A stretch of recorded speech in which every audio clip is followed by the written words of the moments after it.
స్త్రీలందరికీ కూడా happy women's day.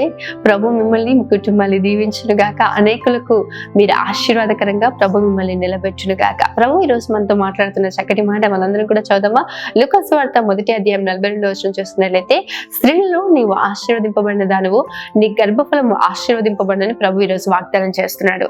ఎవరితో ఈ మాట పలుకుతున్నారంటే, మరియమ్మను గురించి ఈ మాట రాయబడి ఉంది. నిశ్చయంగా ప్రియ దేవుని బిడ్డ, మరియమ్మ ఏ విధంగా అయితే దేవుని యొక్క ఉద్దేశాలు ఎంతో నమ్మిక ఉంచి దేవునికి లోబడి ఆయన మాట చొప్పున తన జీవితంలో జరగాలని కోరుకున్నప్పుడు, దీనత్వంతో దేవుని కృపను పొందుకొని ఉండగా, చక్కటి ప్రార్థన పరాలైన స్త్రీగా ఆమె ఉండగా, దేవుడు తనని గురించి చెప్తున్న మాట ఏంటంటే, స్త్రీలలో నువ్వు ఆశీర్వదింపబడినదానివే.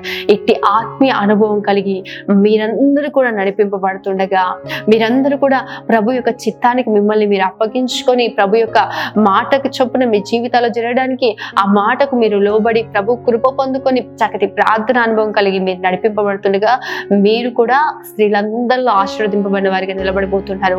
మీ గర్భఫలం కూడా ఆశీర్వాదకరంగా ఉండబోతోంది. ఆమె గాడ్ బ్లెస్ యు.